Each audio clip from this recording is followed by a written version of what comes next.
Habemus Papam.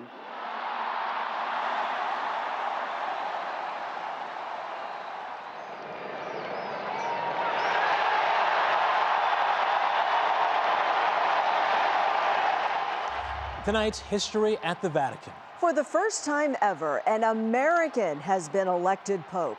Cardinal Robert Prevost from Chicago now leads the Catholic Church. He has chosen the name Leo XIV, marking a new chapter for the Vatican and for Catholics around the world. And good evening. Thanks for joining us. Tonight, we're getting to know the new Pope. NBC's Ann Thompson takes us inside his life and his journey to the papacy. Tonight, the world calls him Pope Leo XIV. To his friends, he's Bob. The multilingual 69-year-old told an Italian interviewer earlier this month at Chicago that he grew up in a very Catholic family in Chicago. At Villanova University near Philadelphia, today bells rang out to celebrate one of their own. The new pope earned a bachelor's degree in mathematics in 1977. Villanova is one of only 2 Augustinian Catholic institutions of higher education in the U.S. The Augustinians here in Rome, enormously proud. Did you ever think your friend would become pope? No, it's still incredible. I was crying in the piazza, just overwhelmed with joy about my friend's the Pope. Father Joseph Farrell has known Pope Leo since the 1980s. He says the new Pope plays tennis every week and is a speedy texter. I asked him to text the Pope and ask if he's a Chicago Cubs or White Sox fan. The Pope texted back, Sox. The one you see is the one who he is. He does not put on airs. He does not put on a mask. He first came to Rome to study church law, then went to northern Peru as a missionary. He spent more than 20 years in the country, becoming a naturalized citizen. There he would rise through the ranks of the church, becoming a bishop, then called back to Rome by Pope Francis to oversee the church's bishops, bringing a global and American perspective. I am American, and I think I do have some insights into the church in the United States. So the need to be able to advise, work with Pope Francis, and to look at the challenges that the church in the United States is facing, I hope to be able to respond to them with a healthy dialogue. Like Francis before him, he wants a church that builds bridges and welcomes all.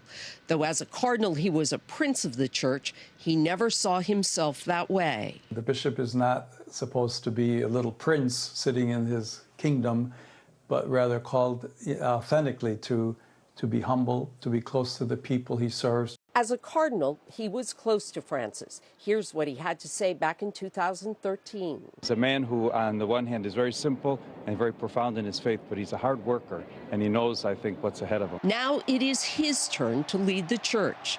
The man friends call Bob, the first American pope, Leo XIV. A White Sox fan. Once again, that was NBC's Ann Thompson reporting. Now, to reaction from Northeast Ohio Catholics to this historic news. Brian McRae joins us now in the studio. Brian.